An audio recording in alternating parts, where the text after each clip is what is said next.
hemos hablado ya de qué es el matrimonio, pero un tema que no tocamos es el porqué del matrimonio. ¿Por qué existe el matrimonio? ¿Cuáles son los propósitos del matrimonio? ¿Por qué Dios instituyó este gran sacramento, esta gran unión entre un hombre y una mujer? Bueno, hay dos propósitos principales al sacramento del matrimonio. El primero es el bien de los esposos y el segundo es la generación y la educación de los hijos. Entonces vamos a profundizar sobre estos dos aspectos, estos dos propósitos del matrimonio. Comencemos con el primer propósito del matrimonio, el bien de los esposos. El matrimonio existe, una de las razones por las que Dios instituyó este sacramento es para el bien de las personas que entran en esta unión. Entonces, ¿en qué sentido le hace bien a una persona entrar en el sacramento del matrimonio? Hay muchas cosas que podríamos decir al respecto de esto, pero pensemos en algunos ejemplos sencillos. Tú al entrar en el sacramento del matrimonio, recibes el bien, por ejemplo, de tener un compañero o una compañera el resto de tu vida. Alguien que te va a apoyar en las buenas y en las malas. Entonces cuando uno trae un momento bajo, digamos emocional o cualquier cosa, tienes esa persona que te va a apoyar. O también cuando tienes un momento alto de grandes alegrías, tienes esa persona con la que puedes compartir. También hay bienes, por decir así, económicos, ¿no? Te puedes apoyar el uno al otro económicamente o con cuestiones de trabajo en la casa, en la misma educación de los hijos, ¿no? Ese apoyo mutuo que hay. Ahora, otro de los bienes que uno recibe al entrar al matrimonio es un bien espiritual.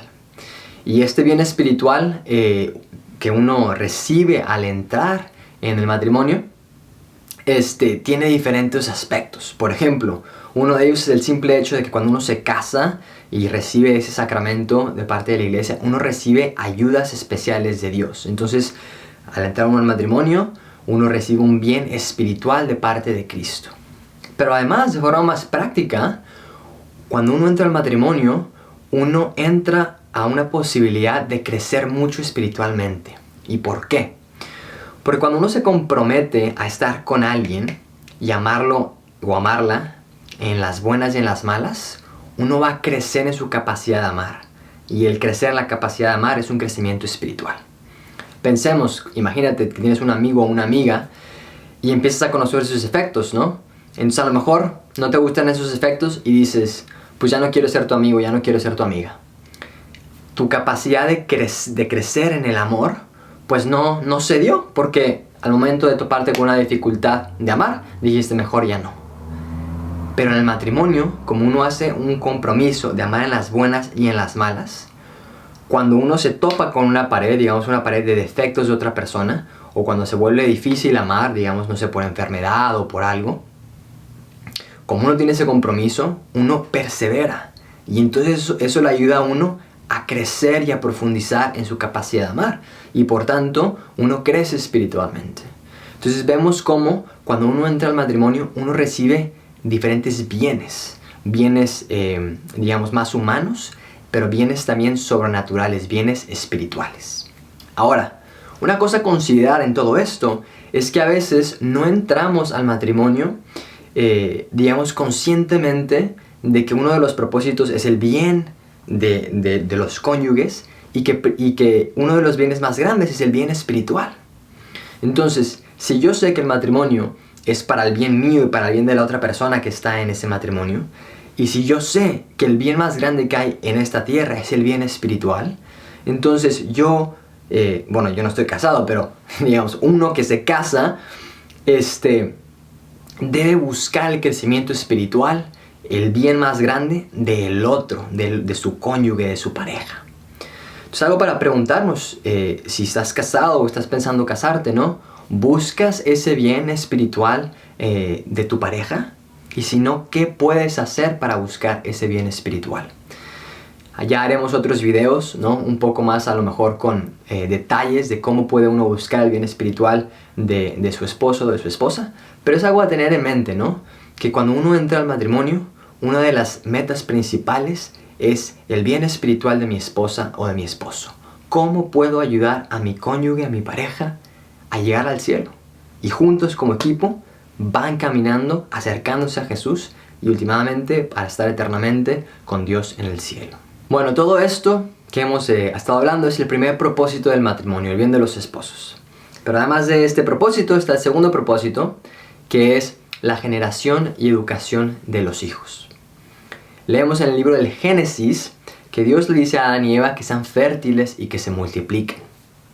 Esto nos dice que la generación de hijos, el estar abierto a la vida, está intrínsecamente relacionado con el matrimonio. No podemos separar estas dos cosas. A veces lo queremos hacer, pero están intrínsecamente relacionados. Lo que es ser un matrimonio y estar abierto a la vida, a la posibilidad de tener hijos, a la fecundidad. Y todo esto la verdad es que es algo muy hermoso. Pensemos en lo siguiente. Dios, si Él quisiera, podría traer gente al mundo simplemente apareciéndola. Decir, ok, que aparezca un hombre, que aparezca una mujer, que aparezca un niño, que aparezca una niña. Eso podría hacer el Señor si quisiera. Pero no ha decidido esto Dios. Dios lo que hace es invitar a matrimonios, invitar a parejas a que sean como co-creadores con Él. Es decir, Dios trae personas al mundo, almas que van a pasar una eternidad con Él en el cielo a través de matrimonios. Entonces, algo muy, pues creo que bonito, hermoso a considerar de un matrimonio. Es decir, nosotros al tener hijos, al estar abiertos a la vida, estamos co-creando con Dios. Estamos, en cierta forma, colaborando con Él a que haya más almas que lo puedan servir y adorar y estar con Él eternamente un día en el cielo. Ahora, este aspecto de colaborar con Dios digamos, a la creación de nuevas personas, no termina simplemente en la pura fecundidad o generación de que, ok, bueno, ya traje un hijo o una hija al mundo y ya co-creé con Dios. No, sino que continúa cuando uno va educando a los hijos, ¿no? Estas personas todavía se van formando más y más y más, ¿no? Entonces, un matrimonio, uno de los propósitos del matrimonio no solo es generar hijos, sino educarlos. Y ahí de nuevo estamos siendo todavía co-creadores con Dios porque estamos, digamos, siendo instrumentos de Dios para formar a personas que van a servirlo a Él y a la sociedad. Algo a considerar también en todo esto es la importancia de la educación espiritual que un matrimonio le debe dar a sus hijos. A veces pensamos que es el trabajo de la parroquia el educar a los hijos espiritualmente, ¿no? Y eso no es cierto. La parroquia está ahí para apoyarnos, claro que sí.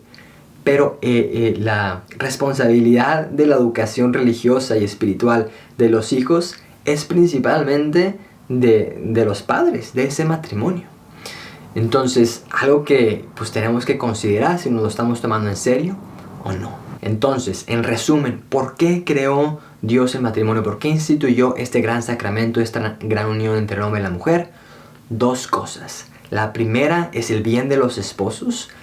Cuando uno entra a esa unión, uno recibe bienes. Es uno de los propósitos, que haya un bien para los cónyuges. Y el segundo es para la generación y educación de los hijos. El matrimonio existe para co-crear con Dios hijos, trayéndolos al mundo y educándolos.